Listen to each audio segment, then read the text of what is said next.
Aplicación de series de Fourier en un sistema de comunicación por modulación en amplitud desarrollado en Excel. Por Cristian Ávila, Oscar Ballesteros, Felipe Duarte, Michael Martín. De la asignatura Matemáticas Especiales. Docente Miller Palacio Núñez, Universidad EXI. La transformada de Fourier es una función matemática que permite expresar una señal que se encuentra en el dominio del tiempo en el dominio de la frecuencia, a través de la sumatoria infinita de cada uno de sus armónicos, ¿cierto? En telecomunicaciones, por ejemplo, es más fácil enviar una señal análoga desde un punto a otro, ya que el espectro es análogo. Entonces, por eso debemos convertir las señales digitales, que normalmente son las que contamos en nuestros ordenadores y demás. Entonces debemos convertir las señales análogas para poderlas transmitir a través de un medio que es puramente análogo, como es el espectro radioeléctrico, por ejemplo, ¿cierto?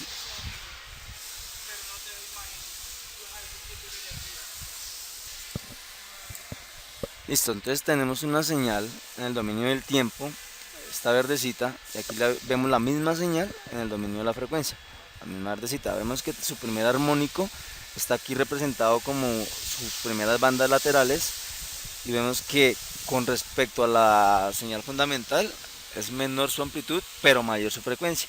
Vemos que entre más armónicos hayan, van a ir disminuyendo en amplitud y aumentando en frecuencia, ¿cierto? Vemos aquí un ADC, un DAC y la modulación en amplitud. Vemos que el sonido es una señal análoga. Tenemos aquí una señal y vemos cómo a través de un ADC lo convertimos a digital, tomando muestras cada cierto tiempo, dependiendo del ADC y de la tasa de bits que tenga dicho ADC, ¿cierto? Entonces ya de aquí lo tenemos, por ejemplo, de un micrófono. Ingresa al computador, lo leemos, luego lo tenemos en el computador y lo vamos a sacar a través de un speaker. Para eso utilicemos un DAC, un convertidor de digital a análogo. Entonces vemos que tenemos la señal un poco más cuadrada a la original, pero lo más similar posible a la señal original, ¿cierto? Entonces teniendo esto ya lo podemos retransmitir a través de la modulación AM. Vemos que tenemos una portadora que es mayor en frecuencia, debe ser al menos 10 veces más la frecuencia de la portadora que la frecuencia de la señal de información, en este caso la señal de audio o la onda auditiva, ¿cierto? Vemos que la onda auditiva genera un envolvente a través de la señal portadora, manteniendo así la señal resultante, la frecuencia de la portadora, pero con un envolvente de la señal de audio. Entonces al final implementamos un filtro que nos elimine todas las frecuencias altas y nos debe pasar solo las frecuencias bajas, recuperando así la señal original, ¿cierto? Entonces vemos la función par. En este caso es la función que vamos a realizar el día de hoy. Entonces la función par es una función que es simétrica con respecto al eje Y o el origen, ¿cierto? Entonces vemos que aquí tenemos un pulso que es simétrico con respecto al eje Y. Entonces, ¿qué quiere decir que sea simétrico? Que si partimos el eje Y, pues pusiésemos un espejo, lo que se va a la izquierda va a ser igual a lo que está a la derecha. Entonces, vemos que esta parte coincide con lo que tenemos acá. Esto es una señal par, en este caso un pulso cuadrado. Aquí tenemos una señal par, pero es exponencial. Entonces, vemos que tenemos una parábola, la cual también es señal par, ya que lo que hay de este lado en el cuadrante 1 del plano cartesiano es igual a lo que hay en el cuadrante 2 del plano cartesiano. Entonces para el ejemplo vamos a tener esta señal pulso. Como veíamos, íbamos a analizar la señal par. Teníamos un pulso partido en dos por el eje Y, ¿cierto? Entonces con una amplitud máxima de 4 a través de esta fórmula que es ya la transformada de Fourier como tal de la función. Entonces nos daba que la amplitud máxima era 4, la amplitud mínima era menos 4, tenía una frecuencia fundamental de 1 kHz y por lo tanto un periodo de milihertz, una amplitud general de 4, o sea 4 hacia arriba, 4 hacia abajo, y una frecuencia angular de 6,283 kHz. Entonces vemos que la frecuencia angular la sacamos con la fórmula general 2pi por f, entonces era 1000, entonces nos da esta. Tenemos un tiempo inicial, esto lo decidimos nosotros. Para poder ver la función par como tal, lo que hacemos es partir el tiempo. Ya sabemos que no hay tiempos negativos, pero matemáticamente lo expresamos de esta forma para poder ver la parte negativa de la función y la parte positiva. Entonces lo partimos en dos, una unidad como tal en este caso era un milisegundo, y vamos a tener un contador de 0.2 milisegundos. Entonces va a contar desde 0.2 en 0.2 hasta llegar desde este a este, ¿cierto? Entonces aquí podemos ver que arranca desde menos 0.5 y va hasta 0.5, ¿cierto? Desde 5 milisegundos hasta 5 milisegundos, ¿cierto? Avanzando en pasos de 0.2 milisegundos en 0.2. Entonces va sumando y sumando y sumando, ¿cierto? Entonces A sub 0 para todos es 0, o sea, no tenemos una componente de C en nuestra transformada, eso fue lo que nos dio. Entonces vemos que para el armónico 1 tenemos diferentes voltajes en diferentes tiempos, ¿cierto? Entonces esto lo sacamos con la fórmula f de t igual a sub 0 más 4v sobre npi. Entonces esta es la transformada de Fourier de la ecuación cuadrada que habíamos visto anteriormente, el pulso cuadrado, ¿cierto? Con estas características que tenemos ya aquí señaladas.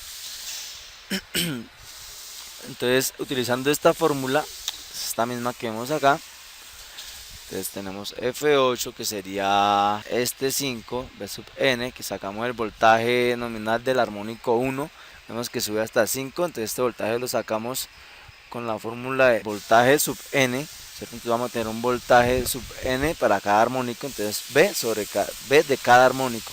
Entonces para el armónico 1 en este caso, el voltaje general o fundamental es el que acompaña a la función, entonces sería 4V sobre NPi. Entonces 4V, ¿cuánto es? Se la daría la amplitud por 4 en este caso, dividido en D8, que es el armónico, ¿cierto? N armónico por pi. Lo multiplicamos por pi. En este caso nos da 5 voltios la amplitud del primer armónico en la función fundamental, ¿cierto? A raíz de este voltaje ya podemos hallar el voltaje en cada uno de los tiempos a través de la fórmula completa. ¿Cierto? Nos da esto. Al graficar estos datos, tanto el tiempo como la amplitud, obtenemos esta señal cosenoidal par. Si nos damos cuenta, lo que hay en el cuadrante 1 y 4 es igual a lo que hay en el cuadrante 2 y 3. Está partido por el eje Y de forma simétrica. Es una señal par. Entonces, listo, ya convertimos la señal cuadrada que teníamos inicialmente, el pulso, a una señal análoga. La vamos a transmitir con la técnica de modulación en amplitud y la vamos a enviar. En este caso lo simularemos enviándolo a otro Excel, ¿cierto? Tenemos la señal de entrada, que es esta. Y lo que nos llega lo estamos trayendo directamente desde la hoja anterior, desde el documento anterior, ¿cierto? Entonces, esta es la misma función que teníamos anteriormente, solo que ya estamos partiendo no es de 5 milisegundos, sino es de 2,5 milisegundos. ¿Para qué? Para poder tener una función, digamos, más limpia, poder verla desde otra perspectiva, ¿cierto?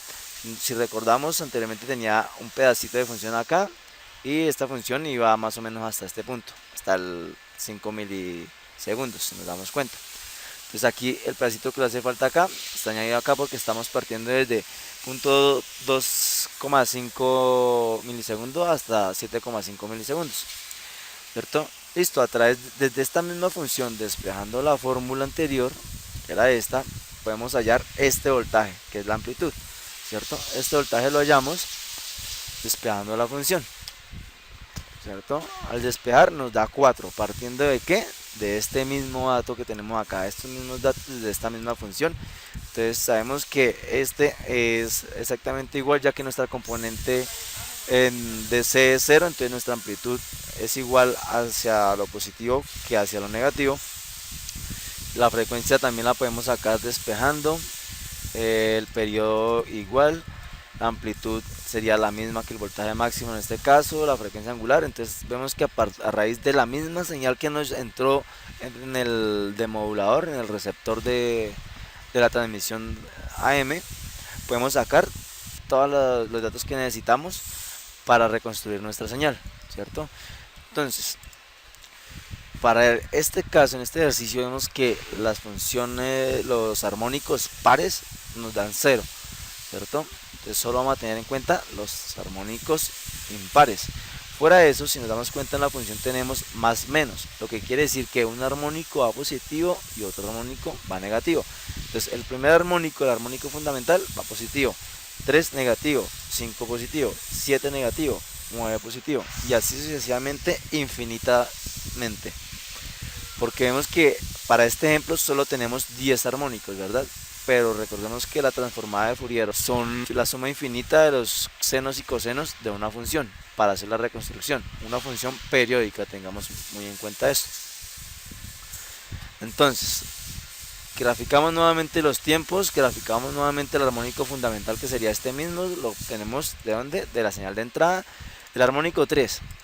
Entonces, vemos que sería menos 1, porque entonces si nos damos cuenta, el primero positivo, segundo negativo, tercero positivo, cuarto negativo, positivo, negativo, y así sucesivamente infinitamente, tomando en cuenta solo los armónicos impares. Entonces, obtenemos en cada punto y para cada armónico el voltaje. Aquí obtenemos el voltaje de la misma forma en que lo habíamos obtenido la vez anterior, con la fórmula de 4 por el voltaje sobre NP, ¿cierto? Entonces, aquí sería 4 por el voltaje, que sería 4 sería 16 sobre NP. ¿N cuánto es? En este caso 3 sobre pi, nos da 1,69, ¿cierto? Entonces, y así sucesivamente para cada uno de los armónicos, vemos que más alto sea el armónico, más alta es la frecuencia, pero menor es su amplitud. Entonces hacemos lo mismo para todos los 10 armónicos, luego sacamos una sumatoria en cada tiempo y graficamos en tiempo y la sumatoria, ¿cierto? Obteniendo inicialmente, graficando digamos cada uno de estos armónicos versus el tiempo, ¿cierto? Entonces el armónico 1, el armónico 3 versus el tiempo, el armónico, en este caso el 9, a ver si le damos al 5, que es este, el armónico 5, y así sucesivamente. Vemos que cada vez la amplitud es menos, pero la frecuencia es más. Vemos que hay más ciclos en cada una de las señales. Entonces, y la sumatoria de todos, o sea, la serie de Fourier, la sumatoria, la graficamos con respecto al tiempo también. Nos damos cuenta, lo señalamos aquí y obtenemos una señal cuadrada o tendiendo a ser cuadrada. ¿Por qué no la tenemos finamente cuadrada, o por qué no vemos un pulso, digamos, completo? Porque no tomamos más armónicos. Como lo decíamos, como lo hemos dicho desde el principio, la transformada, la serie de Fourier y la transformada es la suma infinita de los senos y los cosenos de una señal periódica. Entonces tenemos la señal periódica, sí. Tenemos la suma infinita, no. En realidad solo estamos tomando sus 10 primeros armónicos con valor, digámoslo, tangible. Entonces vemos que va tomando la forma de la señal cuadrada que teníamos inicialmente. Entonces esto ha sido todo por este video, espero que les haya quedado claro y muchas gracias.